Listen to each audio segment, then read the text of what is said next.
레오나르도 다빈치가 43세가 되었을 때 이태리 밀란의 루도빙코라는 공작에게서 최후의 만찬이란 그림을 그려달라는 그런 부탁을 받았다고 그래요.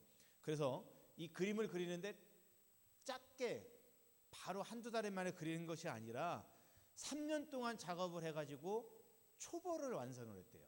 3년 동안 해서 초벌을 완성했대요. 그리고 그 초벌을 보면서 친구를 데려와서 그림을 보여주고 느낌이 어떠냐고 물어봤더니 그 친구가, 이 다빈치 친구가 예수님의 오른손에 딱 들려있는 잔을 딱 보면서 야, 저 잔이 너무나 인상적이다, 그렇게 말을 했대요. 그러니까 그 다빈치가 갑자기 그 말을 듣자마자 갑자기 붓을 들어가지고 그 잔을, 예수님의 손에 붙들린 그 잔을 지워버렸다고 합니다. 그러니까 친구가 깜짝 놀라서 아니 그 잔이 너무나도 인상적인데 왜 그걸 지우나? 라고 물어보니까 이 다빈치가 이런 대답을 했다고 그래요. 이 그림에서 예수 그리스도가 가장 중요하기 때문에 예수 그리스도가 아닌 다른 것이 부각되어지면 그건 다 없애야 된다. 그러면 이 그림의 의미가 달라진다라는 것이에요. 참 이 말에 참 의미가 있다고 생각을 해요. 여러분, 성탄에 예수 그리스도가 오신 것이 가장 큰 의미가 되어져야 되지 다른 것이 의미가 되어져서는 안 됩니다. 제가 저희 아이들도 저희 듣고 있는데 동심을 파괴하고 싶지 않아서 산타가 있다라고 했어요. 그랬더니 첫째, 둘째, 셋째는 이미 머리가 튀어서 없어요, 산타는 아빠예요, 그러는 거예요. 아니야, 동심 파괴하지 마, 그러면서 산타는 있단다 막내야, 이렇게 얘기했어요. 그런데요, 산타가 있다고 얘기했는데 뭔가 좀 찜찜한 거예요. 근데 그 찜찜한 게 뭔지를 몰랐어요. 그렇게 말할 때는 몰랐어요. 그리고 좀 시간이 지나다 보니 이 아이가 산타가 선물을 갖다 줘야 된다, 이걸 생각하는 거예요. 산타가 선물 줘야 된다. 크리스마스니까 선물 줘야 된다는 거예요. 가만히 생각해 보니까 그 찜찜한 것이 무엇인지를 알았어요. 저는 커서 어른이기 때문에 성탄의 의미가 더 크고 더 중요하게 여기는 거예요. 근데 아이는 작다 보니까 성탄은 산타가 선물 주는 날로 인식하는 거예요. 아, 성탄에 산타로 바뀌고 있구나. 아기 예수가 오신 것보다 산타가 선물 주는 게 더 중요하게 바뀌어가고 있구나 라는 걸 알고 바꿨습니다. 그래서 뉴스를 보니까 산타 할아버지가 저 북유럽에서 산타 할아버지 복장을 하고 그 요양원에 갔다가 이 산타 할아버지가 감염되는 확진자로, 코로나 확진자가 되는 바람에 선물을 갖다 준 게 아니라 요양원에 있는 할머니들에게 코로나를 선물해 줬다는 기사가 나왔더라고요. 아마 보신 분 있을 거예요. 그래서 그걸 얘기하면서 산타 코로나 걸려서 못 온대 그랬습니다. 산타 코로나 걸려서 못 온대 그랬어요. 그리고 이제 예수님의 복음을 설명하라고 그렇게 얘기했습니다. 그랬더니 그냥 눈물이 주르르 그러면서 나 착한 일 많이 했는데 그래서 올해는 아빠가 선물해 줄게 하고 산타는 아니야, 예수님이 더 중요해 라고 말을 해 주었습니다. 여러분, 예수가 이 땅에 오셨는데 오늘날에는 왜 그렇게 가짜 예수가 많은지요.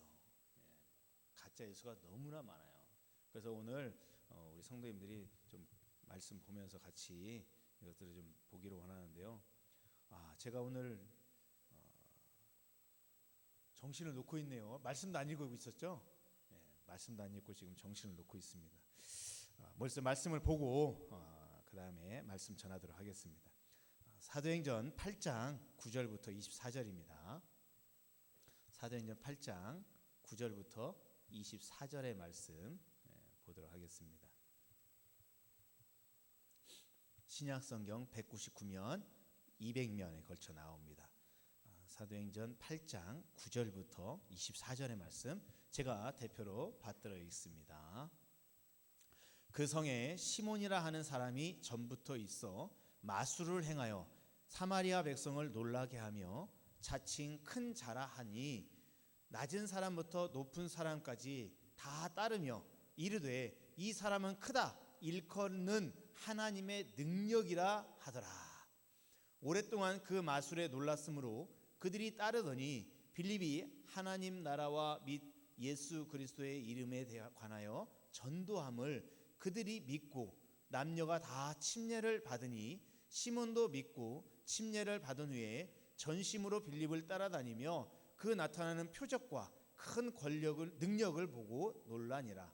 예루살렘에 있는 사도들이 사마리아도 하나님의 말씀을 받았다 함을 듣고 베드로와 요한을 보내매 그들이 내려가서 그들을 위하여 성령 받기를 기도하니 이는 아직 한 사람에게도 성령 내리신 일이 없고 오직 주 예수의 이름으로 침례만 받을 뿐이더라. 이에 두 사도가 그들에게 안수함에 성령을 받는지라. 시몬이 사도들의 안수로 성령 받는 것을 보고 돈을 들여 이르되 이 권능을 내게도 주어 누구든지 내가 안수하는 사람은 성령을 받게 하여 주소서 하니 베드로가 이르되 내가 하나님의 선물을 돈 주고 살 줄로 생각하였으니 내 은과 내가 함께 망할지어다. 하나님 앞에서 내 마음이 바르지 못하니 이 도에는 내가 관계도 없고 분깃될 것도 없느니라.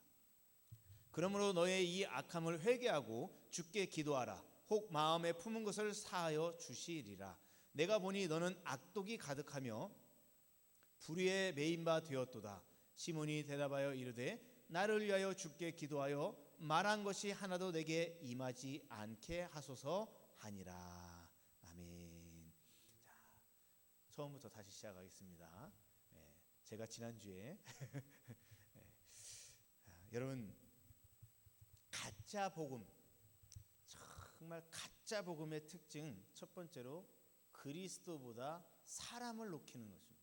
사람을 높이는 거예요. 여러분 9절을 한번 보시기 바랍니다. 본문 9절. 그 성에 시몬이라는 사람이 전부터 있어 마술을 행하여 사마리아 백성을 놀라게 하며 자칭 큰 자라 하니 낮은 사람부터 높은 사람까지 관직에 있는 사람까지 말하죠. 다 따르며 이르되 이 사람은 크다 일컫는 하나님의 능력이라. 이 사람은 하나님의 능력으로 이 일을 행한다라는 것이죠. 이 말이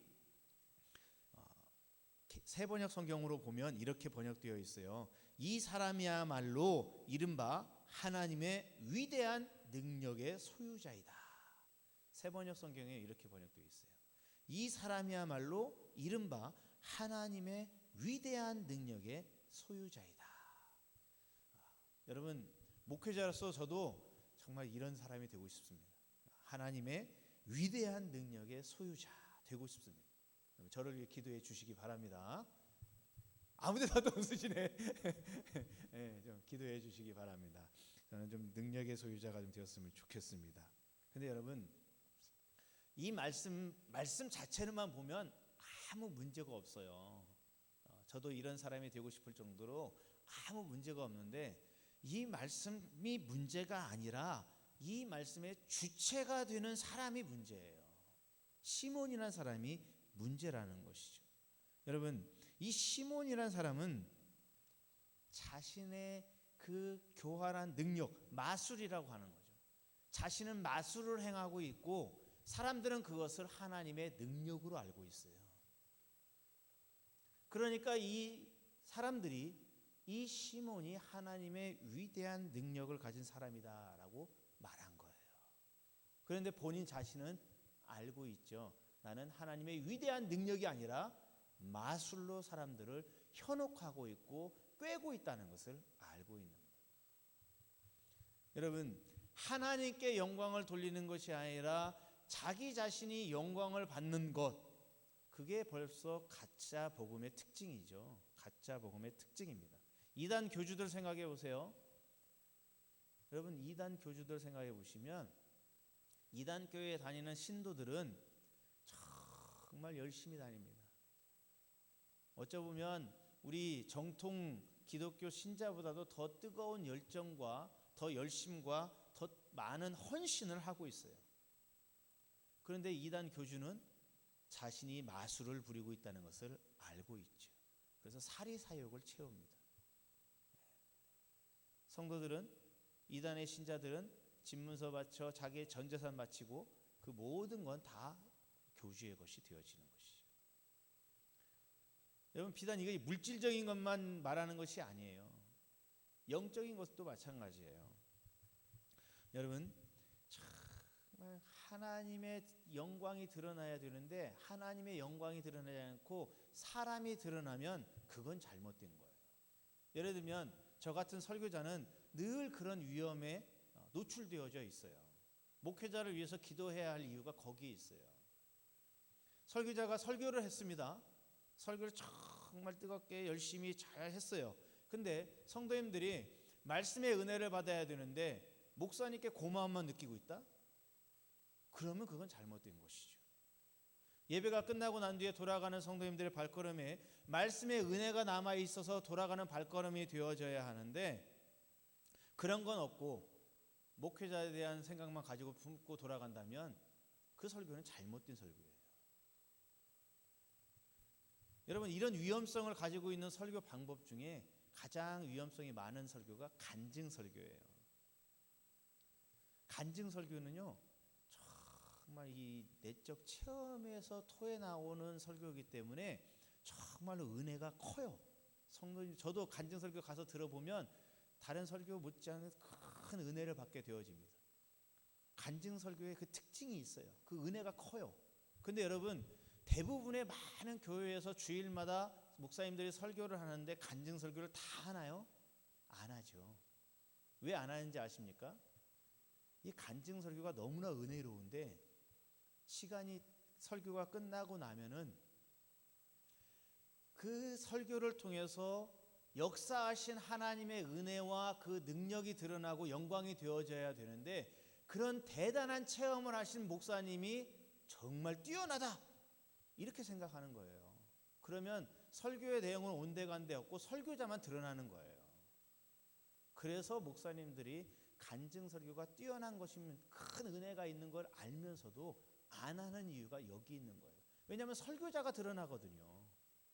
그러면 그건 잘못된 거예요. 물론 은혜를 위해서 특별한 순간에 간증 설교를 하셔요. 안 하는 것도 문제예요. 하셔야 되죠. 하지만 정말 조심해야 할 것은 내가 이런 대단한 체험을 했어요. 그런 의시됨이 아니라 야, 저 사람 진짜 대단한 체험을 했구나. 그게 아니라 역사하신 하나님의 그 능력이에요. 역사하신 하나님의 은혜예요. 그것이 드러나야 되는 거예요. 그게 드러나지 않으면 정통 교회의 설교단에서 설교를 했어도 그건 가짜 복음이 되어지고 마는 거예요. 여러분, 사실 목회자는 늘 이런 위험에 노출되어져 있어요. 그래서 우리 성도님들이 정말 목회자를 위해서 기도해 주셔야 됩니다. 두 번째로, 가짜 복음의 두 번째 특징은 가짜 복음에도 능력이 있다라는 거예요. 여러분, 잘 기억하셔야 돼요. 가짜 복음에도 능력은 있어요. 이제 두 번째 가고 있는데 벌써 설교 마칠 시간 다 됐네. 빠르게 하도록 하겠습니다. 여러분, 잘 들으셔야 돼요. 능력으로 가짜와 진짜를 구분할 수는 없어요. 사단도 광명한 천사처럼 변해서 나타날 수 있어요. 여러분, 귀신을 내어 쫓는 거 목회자, 하나님을 믿는 목회자들만 내어 쫓는 거 아니에요. 무당들도 귀신 내어 쫓습니다. 심지어 저 법당에 있는 스님들도 귀신 내어 쫓아요. 어떻게 내어 쫓나요?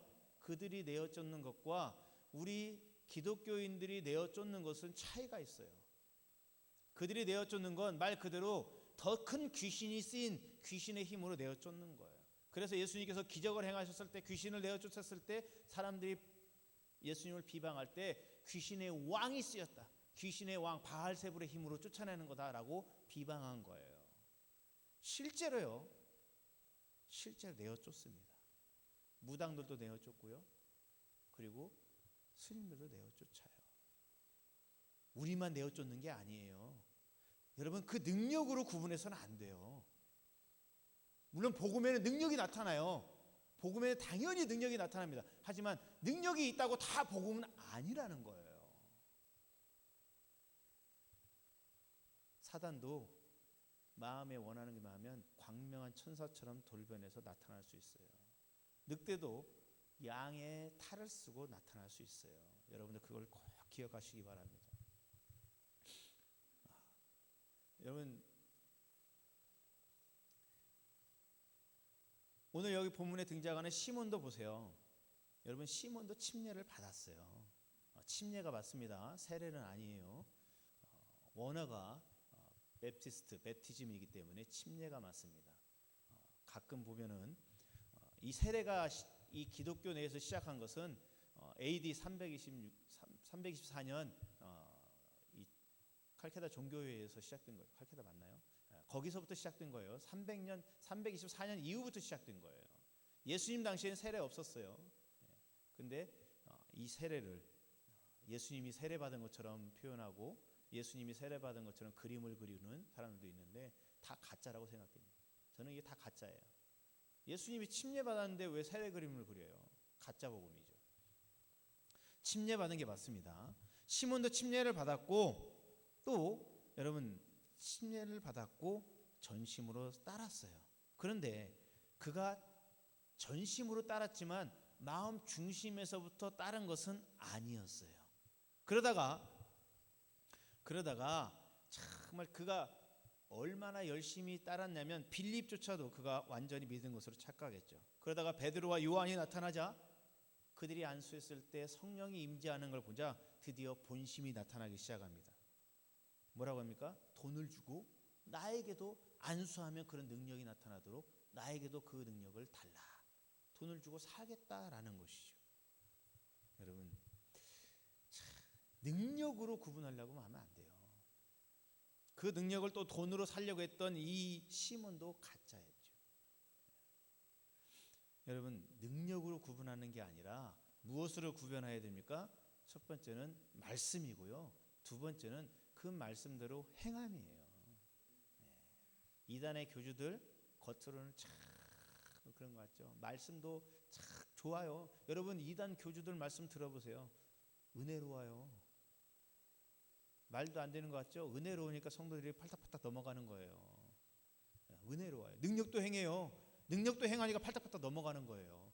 은혜도 없고 능력도 없는데 어떻게 넘어가겠어요? 다 그렇습니다. 그런데요, 그들이 하나님의 말씀을 해석하는 걸 보면 그때그때 달라요. 말씀의 일관성도 없고 말씀대로 또 살지도 않아요. 그러니까 우리가 구분해야 될 것은 첫 번째가 말씀, 두 번째로 말씀대로 사는가예요. 이 두 가지를 살펴보면 가짜 복음인지 진짜 복음인지 드러나게 되어 있습니다. 세 번째로 가짜 복음의 특징은 물질적인 것에 관심이 많아요. 여러분, 오늘 본문 우리 18절 한번 보도록 하겠습니다. 18절, 시몬이 사도들의 안수로 성령 받는 것을 보고 돈을 들여 이르되 이 권능을 내게도 주어 누구든지 내가 안수하는 사람은 성령을 받게 하여 주소서 하니. 여러분, 물질로 이것을 살 수 있다라고 생각한 거예요. 왜냐하면 이 가짜 복음은 물질로 사람들을 현혹하는 거거든요. 물질이 목적이기 때문에. 이단 교주들 사례비 하나도 안 받고 전적으로 정말 필그림처럼 순례자처럼 그렇게 살면서 하라고 해보세요. 그런 이단 교주 한 명도 없습니다. 한 명도 없어요. 왜냐하면 물질이 목적이기 때문에 그런 거죠. 물질이 목적이기 때문에 그런 거예요. 이 시몬도 물질이 목적이다 보니까 마술을 통해서 사람들을 현혹한 것이고, 그러다 보니까 베드로와 요한이 아주 자기보다 더 고급 마술을 하는 것 같아요. 더 고급 마술을 하는 것 같으니까 자기에게도 이 기술을 전수해달라라면서 돈을 주겠다라는 것이죠. 근데 여러분, 이게 물질적인 것으로 옮겨다니는 것입니까? 가짜 복음은 물질에게만 관심이 있다 보니까 물질로 다 가능하다라고 생각하는 거예요. 그런데 그렇지 않죠. 물질로 이루어지지 않습니다. 여러분, 교회도 마찬가지예요. 교회가 운영되려면 이 예물이 필요해요. 하지만 여러분, 예물로만 교회가 움직이는 건 아니에요. 그렇죠? 우리 성도님들의 기도와 헌신으로 이루어지는 거예요. 근데 그걸 모르는 것이죠. 물질에 관심 있는 사람은 물질에만 관심을 받는 거예요. 여러분, 우리나라에 1,000만 그리스도인이 있다고 하는데 그 1,000만 그리스도인들이 다 같이 주일에 11조 드리고 예물 드리고 또 새벽 기도에 정말 봉사하고 헌신하고 얼마나 많이 노력합니까? 근데 우리가 다 공감하고 인정할 수밖에 없는 건 1,000만 그리스도인 다 구원받는 건 아니죠. 그렇죠? 그 중에 진짜 성도만 구원받는다는 거예요. 그 말은 우리 안에서도 1,000만 그리스도인들 안에서도 가짜 복음을 믿고 있는 사람들, 형식적으로 믿고 있는 사람들이 분명 있다는 거예요. 그래서 대두된 게 뭡니까? 기복신앙. 하나님을 믿는데 왜 믿습니까? 내가 잘 되기 위해서, 내 자신놈들 형통하기 위해서, 완전히 복을 받으려고 섬기는 거예요. 하나님을 믿는 이유가 복 받으려고 그래요. 물론 하나님 잘 믿으면 복을 받습니다. 근데 그것이 목적이 아니잖아요. 그것이 목적이 아니잖아요. 내가 복되고 잘 되는 것은 기복신앙, 물질적인 거예요. 근데 우리는 하나님을 내가 잘 되기 위해서 믿는 게 아니에요. 그보다 더 중요한 거예요. 물론 내가 하나님을 잘 섬기고 믿으면 복의 근원이신 하나님께서 저절로 나에게 축복을 주셔요. 근데 그게 목적은 아니죠. 나의 목적은 무엇입니까? 예수 그리스도가 이 땅에 오셔서 구원의 길을 열어주시기 위한 성육신의 삶을 살아가신, 그리고 30세가 되어서 이제 공생의 삶을 사시고 6월절 어린 양으로서 십자가에서 못 박혀 죽으신 그 은혜를, 그 죄사함의 은혜를, 내가 정말 주홍같이 붉은 죄를 가진 죄인인데 내가 이 죄 때문에 내 스스로 나도 죽어야만 하는 형벌을 받아야만 할 그런 사형수인데 예수님이 내 대신 죄과를 감당하시고 십자가에서 죽어주셨기 때문에 내가 사는 거잖아요. 그래서 내가 예수님을 믿는 거죠. 내가 그래서 예수님을 섬기는 거고 내가 예수님을 예배하는 거예요. 그게 목적인 거죠. 그렇게 잘 하나님을 섬기다 보니까, 믿음으로 잘 하나님 섬기다 보니까 하나님께서 나에게 축복을 주시는데 그게 바로 형통이고 그게 바로 잘 되는 것이고 그게 바로 내 부유함이고 그게 바로 강건함. 하나님께서 나에게 그런 축복을 주시는 거죠. 내가 축복받기 위해서 하나님 믿는 게 아니라 하나님께서 하나님의 그 구속과 그 은혜 안에서 내가 나아갔을 때 하나님께서 나를 축복해 주시는 것이죠. 여러분, 물질적인 기복신앙으로 섬기는 사람은 구원받기 참 가짜 복음이라고 볼 수 있습니다. 진짜 복음을 가진 성도라면 이 예수의 십자가, 이 예수의 십자가가 인생의 목적이 되어지는 거예요. 해외 파견 나간다? 아이고, 해외 파견 근무 나가기 싫은데 그게 아니죠. 그 기회가 되어졌으면 내가 평신도 사역자로서 다른 나라에 가서 복음을 전할 수 있는 기회를 하나님께서 내게도 주셨구나라는 감사가 있어야죠. 하나님께서 내게 건강 주시면 이 건강 가지고 하나님 앞에 내가 충성하고 헌신하고 또 복음을 들고 나아가는 복음의 사자가 되어지라는 하나님의 뜻이구나라고 생각해야죠. 여러분, 사실 우리가 왜 이 성탄절을 기뻐하고 즐거워합니까? 예수님께서 십자가에서 못 박혀 죽으셔서 나를 죄에서 구원해 주신 그 은혜 때문에 그 구원의 첫걸음이 출생이잖아요. 성육신으로 태어나신 거잖아요. 그래서 우리가 기뻐하는 거잖아요. 근데 만약에 이것이 없다면, 죄사함과 그 은혜가 없다면 여러분, 이것은 한 사람의 탄생, 한 사람의 태어나는 것밖에 지나지 않아요. 구속의 그 은혜가 우리 안에 있을 때 성탄의 기쁨이 내 안에 다가오는 거예요.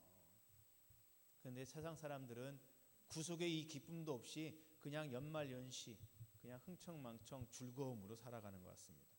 그리고 그 자리를 어느새 산타가 차리했지 하고 가는 것을 생각하면서 너무나 가슴이 아픕니다. 가짜 복음을 배격해야 됩니다.